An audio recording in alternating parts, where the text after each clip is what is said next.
Graças a Deus nós estamos aqui hoje para a nossa matéria de eclesiologia, que é o estudo sobre a igreja, a natureza da igreja, o que é a igreja, qual que é a sua missão, também, como que ela deve funcionar, como que a igreja deve se apresentar diante de Deus e da sociedade e também da sua membresia. Nós vamos passar um bom tempo nessa matéria. Começamos agora, no dia 30 de maio, vamos passar todo o mês de junho e a gente vai se programar para dar continuidade. Nosso curso ele já tem mais de 60%, já está concluído, tá bem? Depois que a gente terminar a matéria de eclesiologia, nós vamos para missões e evangelismo, depois nós vamos para a escatologia. Então nós estamos num tempo bom, dá para a gente falar desse assunto com calma. E o que nós temos aqui? Eclesiologia é o estudo da igreja. Então isso aí que é eclesiologia. Estudo da igreja em sua natureza, que é a primeira parte, as ordenanças que a igreja recebeu do Senhor Jesus, a composição do seu ministério, a sua missão no mundo e a maneira como ela se governa. Então nós temos aí natureza, ordenanças, ministério, missão e governo. 5 assuntos que vão ser tratados dentro da eclesiologia. É uma matéria tão importante que, dependendo do conceito de igreja que a gente tem, esse vai ser o serviço que eu vou oferecer para Deus. É mais ou menos o seguinte: quando a gente está entrando numa empresa multinacional, aí vem o responsável pelo setor de gestão de gente. Eles nem chamam mais de RH, agora é gestão de gente. O responsável é o diretor. Eles colocaram agora um diretor para tomar conta. As multinacionais têm um diretor do departamento de gestão de gente. E uma das perguntas que eles fazem é: você conhece a nossa empresa, a nossa bandeira, a nossa marca?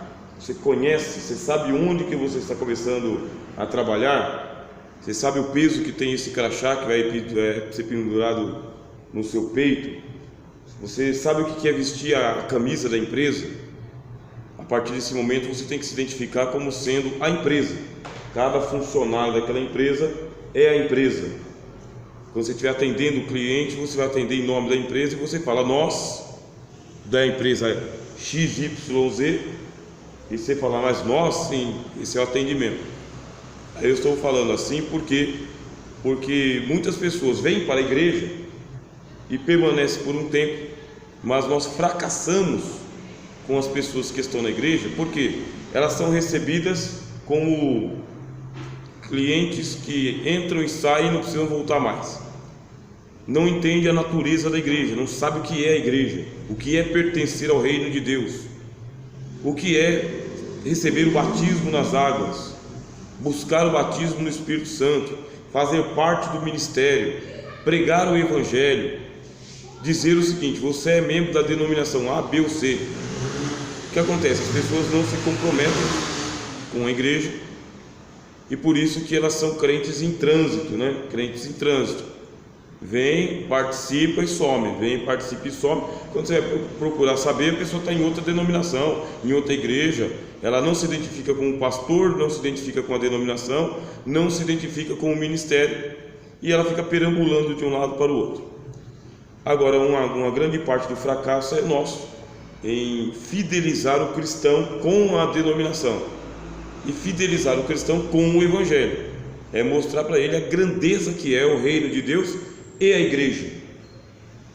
Por isso que muitas igrejas dizem o seguinte: olha, o departamento de entrada da igreja é a escola bíblica dominical. As igrejas que ainda têm esse departamento, que também tem várias igrejas que não tem mais, mas muitas dizem: o departamento de entrada da igreja é a escola bíblica dominical, e a escola bíblica dominical é responsável por formar a identidade denominacional da pessoa, doutrinária também, sabe? A identidade com a igreja.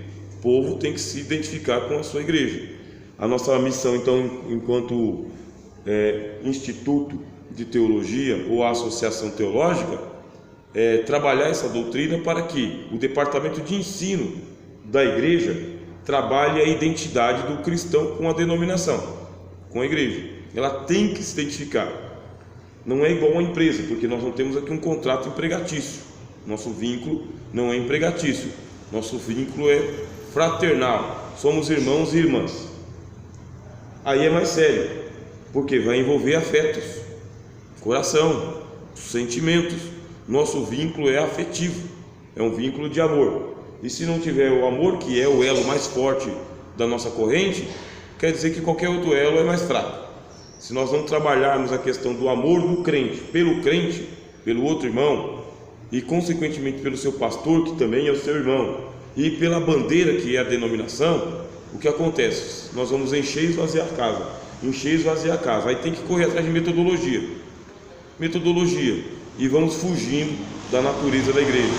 Então, eclesiologia é o estudo da igreja em sua natureza, ordenanças, ministério, missão e governo. É a matéria que investiga o fenômeno que institui e mantém a igreja como uma organização e como um organismo.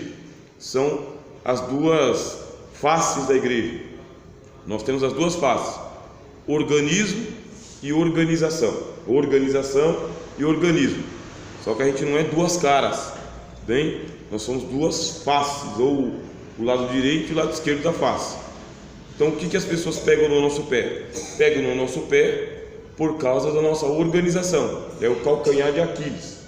A organização, ela apresenta suas falhas, que devem ser corrigidas ao longo da sua trajetória histórica. É uma evolução histórica. A igreja, ela tem uma organização e a gente vai se adaptando com a sociedade, com a linguagem, com os costumes, com as demandas, com as tecnologias, com os desafios. Nós vamos nos adaptando. Deus deu para nós, enquanto igreja organizada, esta dinâmica. Olha, você está numa sociedade de índios, então aqui tem uma ética nessa sociedade de índios que não fere a consciência cristã, e que você pode montar uma igreja aqui e se adaptar com a sociedade dos índios. Você está no bairro dos Jardins, pessoal, classe alta, alto poder aquisitivo. Você pode montar uma igreja para essa clientela, sabe? Para esse tipo de pessoas, como organização. Isso não fere a consciência, não fere o evangelho. Ó, a tua igreja é dentro de uma comunidade muito pobre aqui, sabe? O negócio aqui é falar a linguagem do gueto. Você pode também, enquanto organização, fazer isso. Não fere o caráter de Deus, não fere o caráter do evangelho. Deus não se ofende com isso e não apaga o Espírito Santo. Você não tem mais Espírito Santo e menos Espírito Santo por causa que você é uma organização. Então você tem essa liberdade. Agora tem o outro lado. Aí o outro lado, ele é essencial, que é a igreja, corpo místico de Cristo. Igreja é o organismo, funcionando internamente. Aí sim tem alguns princípios que são inegociáveis, imutáveis, imexíveis e que devem ser aplicados na igreja todos os dias. Igreja é organização e igreja é organismo. O que os membros procuram? Os membros procuram igreja organismo. Bem, é isso que os membros procuram. Uma igreja que tenha Deus, o Espírito Santo, o Evangelho. Isso os membros procuram. Tanto é que se eles não encontram, aí começa a deficiência. Se a igreja for só uma organização que se adapta para a sua sociedade, aí vira clientela, igreja de trânsito, enche, esvazia em metodologias, porque é só uma organização. Agora, se ela for organismo, é igual uma mulher grávida, idêntico à mulher grávida, está em gestação. Aí tem uma relação chamada de relação simbiótica entre a mulher e a criança. O que é uma relação simbiótica? A mulher, ela dá para a criança nutrientes, sais, minerais, ela dá vida para a criança, o corpo, tudo isso é uma simbiose. Em contrapartida, a criança que está sendo gerada dentro da mulher não pode ser arrancado dela assim à força, não pode ter um aborto de qualquer maneira. Por quê? Por causa que ela está ligada com a mulher, tanto nos afetos, sentimentos, psicologia e a saúde da mulher também. O corpo da mulher fica todo transformado por causa da criança. E assim a igreja que está grávida. Uma igreja que está grávida, que está para dar à luz, aos filhos de Deus, é uma igreja que ela é transformada organicamente, tem dores de parto, aí tem náuseas, tem enjoo, ânsia de vômito, sonolência, tem tudo, que é uma igreja que está gerando vida para o reino de Deus. Agora, se a igreja não está tendo nenhum tipo de transformação, é porque ela é só uma organização, transformação interna. A própria espiritualidade da igreja, ela é mudada quando ela está trabalhando para gerar filhos para Deus. A espiritualidade dela é mudada. O Senhor vem em socorro da mulher grávida. Agora, se ela não trabalha para gerar filhos para Deus, então ela é estéril. Se ela é estéril, precisa ser curada da sua esterilidade. Então a igreja ela é uma organização e um organismo. É isso aqui que nós vamos trabalhar na nossa eclesiologia. Por igreja, devemos entender a sociedade. Aí já começa a desmantelar uma lenda que está girando o mundo afora. A igreja sou eu. Isso aí é uma lenda, tá? É uma falácia, a gente chama de falácia. Falácia é um argumento que aparentemente ele é verdadeiro, mas na essência ele é uma mentira, é uma falsidade. Falácia, tá? A igreja sou eu sozinho me basto, sabe? Aonde eu estou, a igreja está. Isso é uma falácia. A igreja é uma sociedade, é uma sociedade de irmãos, é uma comunhão. A palavra comunhão é comum, união, comunhão. Então é uma sociedade divinamente organizada por Deus. Aí tem uma redundância, tá bem? Redundância, porque se é organizada por Deus, é organizada divinamente. Mas a gente colocou a redundância para ficar redundante mesmo. É uma organização divinamente organizada divinamente mediante o Evangelho de Cristo e o ministério dos missionários cristãos. Quem que organiza a igreja humanamente? Os missionários. Divinamente, Cristo. Como? Pelo Evangelho. O Evangelho, ele é o nosso instrumento constitucional. O Evangelho não é o nosso estatuto, ele é um instrumento de constituição, a Constituição. Uma igreja de Cristo é uma igreja que tem o Evangelho como documento oficial. Qual é o documento oficial da igreja? O Evangelho. Mateus, Marcos, Lucas, João e Apocalipse, todos eles, os 27 livros. A Bíblia, na sua íntegra, de Gênesis até Malaquias, isso é um instrumento constitucional da igreja. Tomando as cartas dos apóstolos, as 13 cartas de Paulo, as 7 epístolas gerais, tomando elas como um instrumento de doutrina, que é uma doutrina normativa, para normalizar a vida da igreja. É normativa, é norma. Os evangelhos para dar testemunho do nosso fundamento, da nossa pedra, que é Cristo. Por isso você tem os evangelhos, as cartas, o livro histórico, as cartas e o livro de profecia, organizado assim. É porque o Espírito Santo quer dizer o seguinte: esse aqui que é a igreja, que tem a sua constituição no evangelho, que tem Cristo como pedra angular e que respeita os seus missionários, que é a palavra que o evangelho usa, é apóstolo, tá bem? O que é o apóstolo? Apóstolo é um tipo de pessoa que ele é levantado por Deus com uma finalidade de viver para isso, só para isso. É um fundador de igrejas, tá bem? Por isso que a gente usa a palavra missionário no português e apóstolo no grego. Ele é um fundador de igrejas. Fundou a igreja, é um apóstolo. No português é um missionário. Faz um trabalho apostólico. Esse trabalho apostólico é porque a finalidade do apóstolo é viver a igreja, é viver na igreja, para a igreja e pela igreja. Você quer saber se a pessoa ele é apóstolo? Mexe na igreja. Aí você vai ver o zelo que ele tem pela igreja. Se ele não tiver zelo, aí é um falso apóstolo. Se a finalidade dele é enriquecer, por exemplo, falso apóstolo. Se for manipular pessoas, falso apóstolo. Agora, verdadeiro apóstolo é aquele que ele tem um amor tão grande pela igreja que ele se doa para a igreja e pela igreja, defende ela, defende dos ataques de fora e dos de dentro também. Isso é apóstolo. Vive para isso, fica doente por causa da igreja, tá? Perde a saúde por causa da igreja, fica louco da vida quando vê o pessoal malhando na igreja, sentando na madeira na igreja, fica perturbado, porque a igreja é a finalidade da sua existência. Então a gente já começa a ver uma transformação no nosso pensamento sobre a igreja, o que é a igreja. Então, o que um apóstolo pensa da igreja e o que um membro acidental pensa é duas coisas totalmente diferentes. Membro acidental é cair por aqui, estava passando aí igual um cachorro na rua aí, a porta estava aberta, entrei, mas não vou ficar aqui muito tempo não, só estou fugindo da polícia. Então é um membro acidental, recebe uma cura, recebe lá uma porta de emprego, arruma uma Rebeca na igreja aí, passa uma temporada, já é outra coisa, aí vai para o terreiro de macumba, vai para a idolatria, volta para a gandaia, é um crente acidental, por acidente. Então a diferença entre um crente acidental e um apóstolo é a compreensão que tem da igreja. Você vê o apóstolo Paulo, ele pega e fala o seguinte: se vocês lerem as minhas cartas, vão ver qual é a compreensão que eu tenho do mistério de Cristo e de sua noiva, porque Paulo fala, grande é esse mistério, me refiro a Cristo e a igreja. O que Paulo pensa da igreja é algo assim sobrenatural. O zelo que ele tinha pela noiva de Cristo é de ensinar a todos nós. Nós fazemos a seguinte pergunta, tá bem? Por que um estudo cuidadoso e uma compreensão clara sobre a igreja é importante? A gente vai estar utilizando esse método, tá bem? Nessa matéria, perguntas e respostas.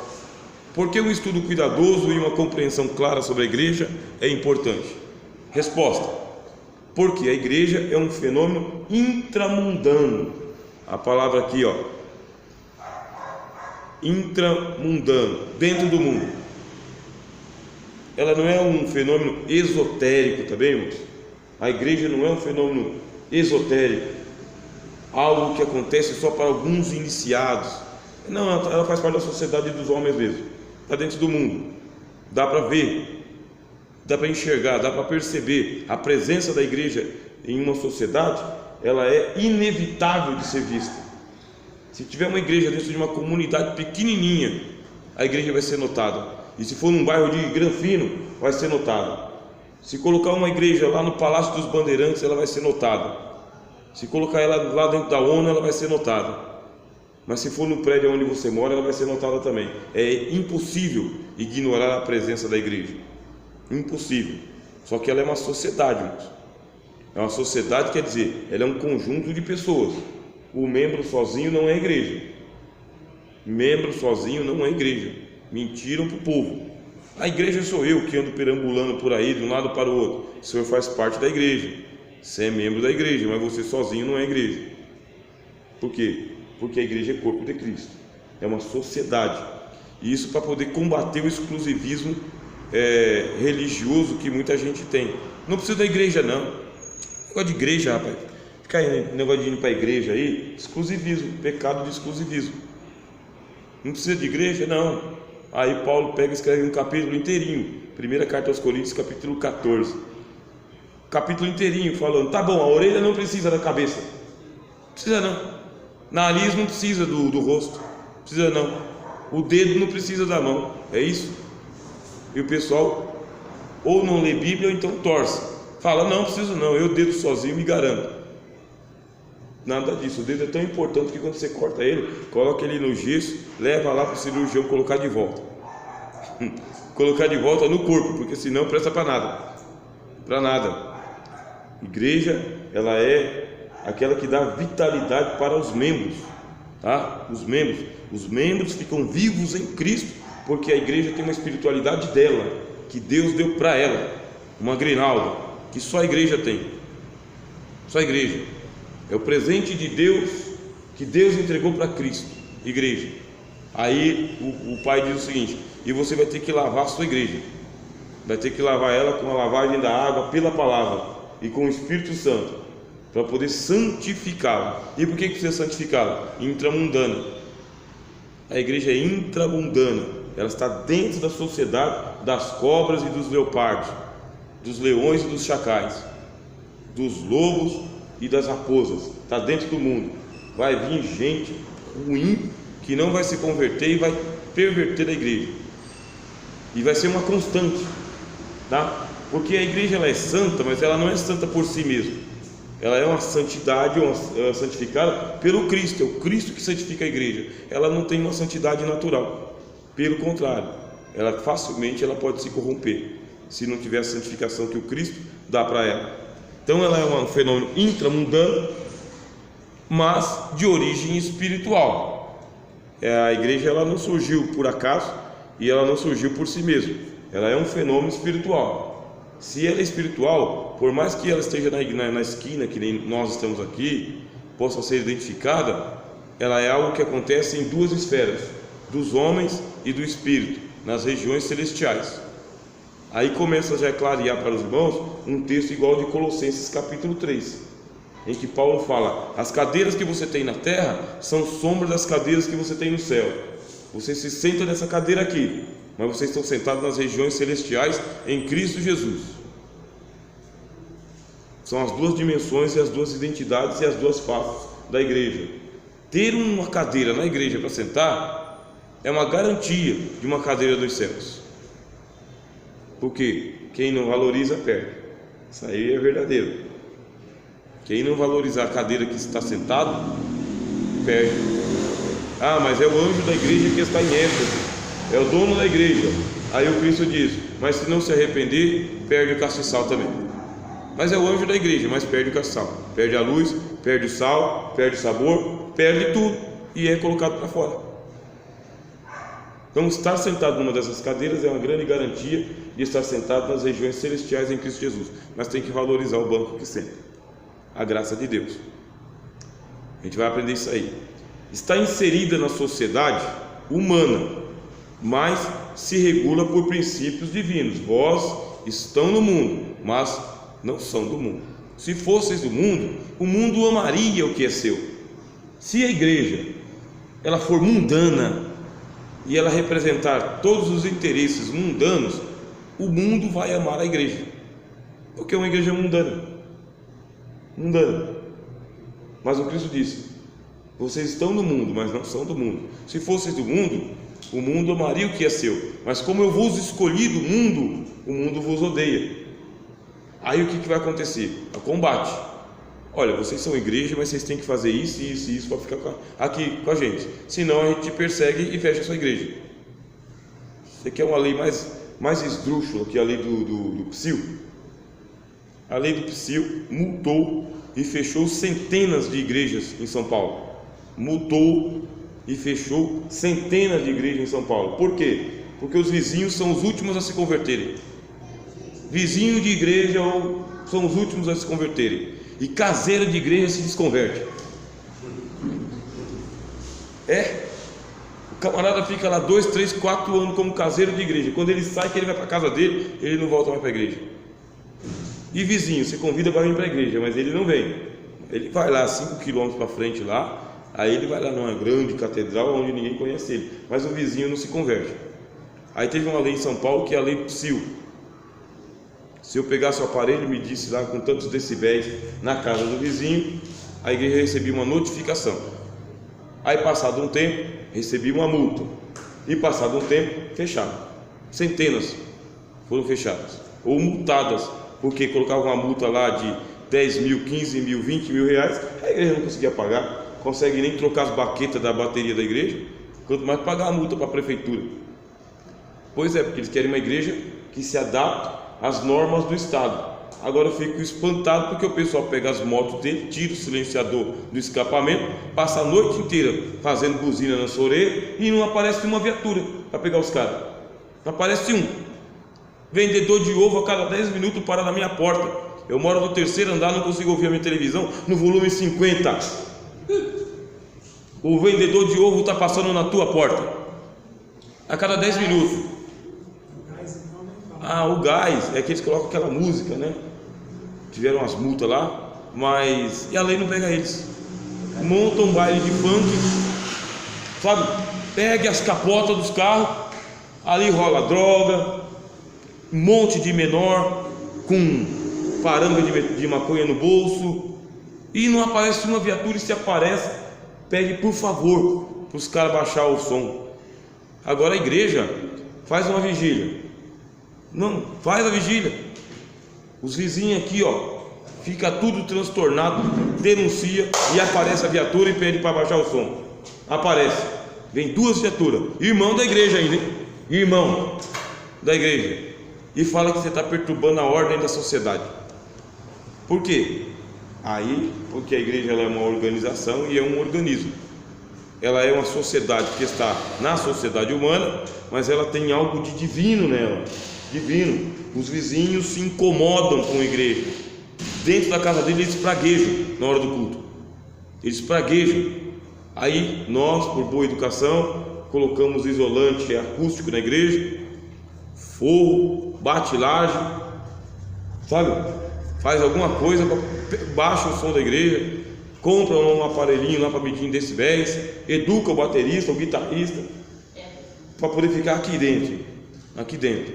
O dia que você fica um pouco mais exaltado, que o pessoal dá lugar para o espírito e para a festa, aí o pessoal reclama.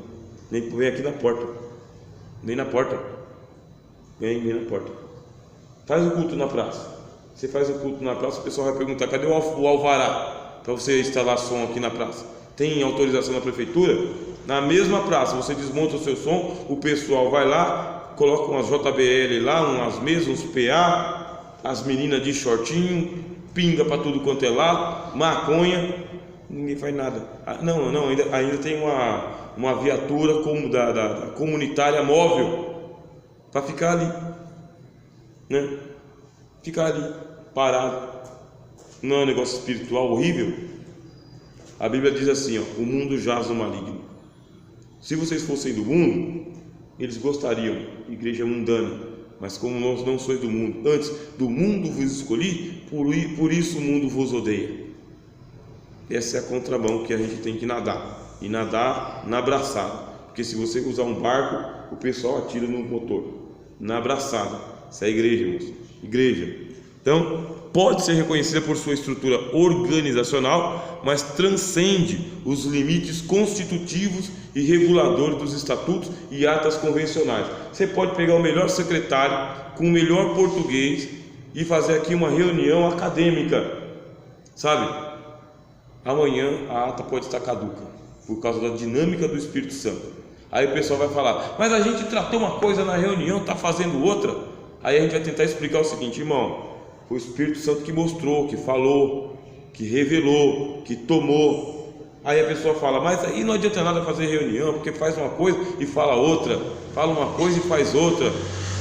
Lógico que, por mais que a gente coloque no papel, sabe, esse aqui é confissão de fé, esse aqui é o comportamento regrado, é disso aqui. A igreja é muito mais do que isso.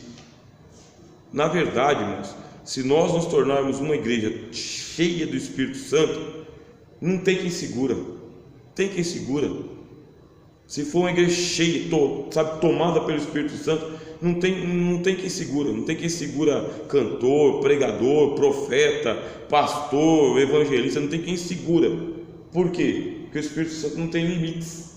Aquele que crer em mim, como dizem as Escrituras, rios de água viva fluirão do seu ventre. É rios.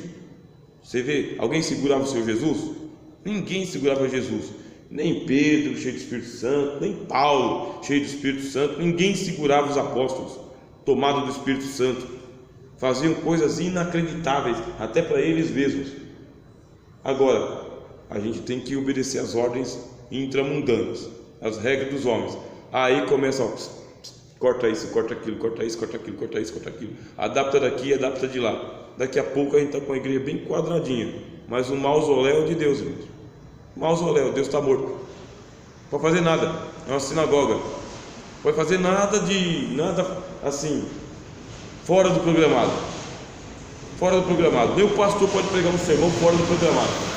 Não pode.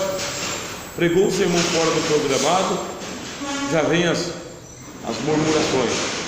Mas homens e mulheres tomados por Deus são inusitados. Então, teve um pregador lá que soltou um negócio lá, mas se era Deus que estava usando ele vai aguentar o rojão. Vai aguentar. Era Deus que estava usando ele. Agora, se ele estava usando Deus, é outra história, né? Porque tem um pessoal que não entende o que a gente está falando. Então é isso. Nós vamos começar a nossa matéria assim.